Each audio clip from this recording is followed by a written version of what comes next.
Bonjour à tous. La Réunion, Shana, 16 ans, piégée sur Instagram par deux sadiques. Explication dans cette vidéo. À 16 ans, on a vite fait de se préparer. Shana boucle son sac à dos et voilà, c'est fait, elle est prête. Papa, je vais chez une copine à Saint-Louis, dit-elle en substance. Je dors là-bas. Michael Alikalapa hoche la tête. D'accord, mais n'oublie pas de m'envoyer un texto quand tu seras arrivé. Promis.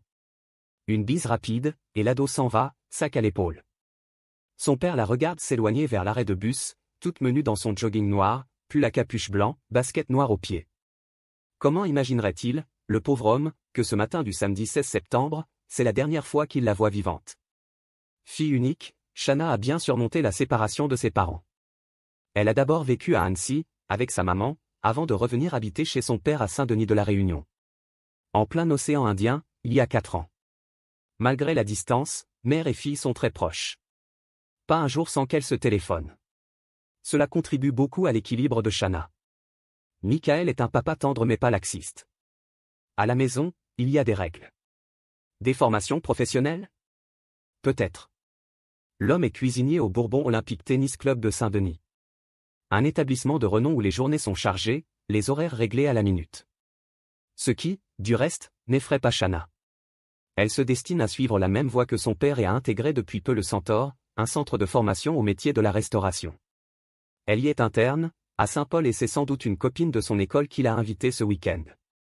Michael est content qu'elle se soit fait une amie. Shana est plutôt réservée. Elle sort peu. Fréquenter une fille de son âge, se dit-il, ne peut que lui faire du bien. À 9h43 précise, le cuisinier reçoit, comme prévu, le texto promis, bien arrivé. Le voilà rassuré. Enfin, à moitié seulement, car Shana était censée lui envoyer aussi l'adresse de son ami. Mais la matinée passe et rien ne vient. Il a beau la relancer, elle ne répond pas. Aussi, après plusieurs heures d'un silence de plus en plus inquiétant, le père de famille lâche ses fourneaux. Et se rend au commissariat pour signaler qu'il est sans nouvelles de sa fille. Une fugue? D'emblée, il écarte ce scénario. Shana est trop sérieuse et elle n'a emporté que quelques affaires pour le week-end. Les policiers essaient de géolocaliser son téléphone. Il a bien borné à Saint-Louis le samedi jusqu'en début d'après-midi, puis plus rien. Il s'est éteint. Volontairement? On décide de récupérer les images de vidéosurveillance de la ville, mais cela demande du temps. La journée passe, puis la nuit, puis le dimanche. La jeune fille ne se manifeste toujours pas.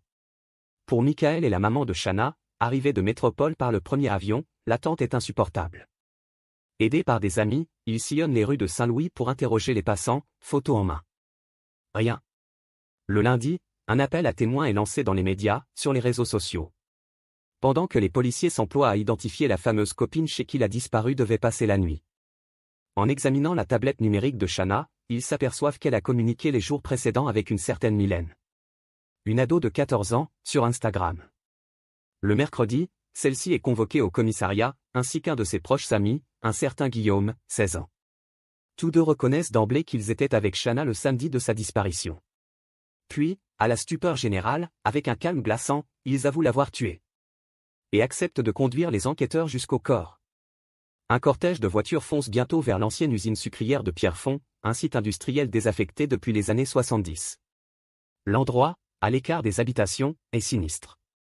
De grandes grues rouillées pourrissent à ciel ouvert près des citernes où l'on stockait la mélasse. Les bâtiments gris, en ruine, sont couverts de tags, les vitres cassées, les toits en tôle crevée. C'est là, dans une pièce sombre et sans fenêtre que gît le corps de Shana. L'adolescente a été étranglée, le crâne défoncé à coups de galet. Un acte barbare. Pendant qu'on évacue le corps supplicié, les deux jeunes sont ramenés au commissariat. Que s'est-il passé? Jalousie? Rivalité amoureuse? Tentative de viol qui dégénère? Rien de tout cela. De leur propre aveu, Mylène et Guillaume ne connaissaient Shana, rencontrée sur Instagram, que depuis quelques jours. Ils l'ont attirée sciemment dans un traquenard. Pourquoi? Pour la tuer. Simplement par curiosité morbide. On voulait voir ce que ça faisait. Aucune conscience, aucun regret chez ces psychopathes en herbe de 14 et 16 ans. Deux jeunes inconnus de la justice, élevés semble-t-il dans des familles aimantes. Tous deux ont été placés en détention provisoire pour assassinat sur mineur, à la prison de Domenjob. Dans un quartier qui leur est spécialement réservé, à distance des autres détenus. Un expert psychiatre tentera de comprendre comment, à leur âge, ils ont pu décider d'assassiner une parfaite inconnue en la battant à mort. Le père de Shanna, lui, ne cherche pas à savoir. Cela servirait à quoi? Il est anéanti. C'est sur une photographie qu'il a dû reconnaître le corps de sa fille, se pencher sur son cadavre aurait été trop dur. D'après le légiste, Shanna a été tuée le jour même de sa disparition. Michael Alikalapa n'attend plus rien, sauf pourtant de pouvoir la voir une dernière fois afin de lui dire adieu. J'aurais peut-être dû lui dire je t'aime plus souvent, murmure-t-il, les larmes aux yeux. Le pauvre homme n'a rien à se reprocher. Il a tout fait comme il fallait. Seulement voilà, qui sait ce qui se passe dans le secret des chambres de nos ados? En quelques secondes, quelques messages sur Instagram peuvent tout faire basculer dans notre dos, en silence, sans qu'on n'en sache rien. Merci d'avoir regardé, n'hésitez pas à partager la vidéo avec vos amis et à vous abonner à notre chaîne pour ne manquer aucune de nos futures vidéos.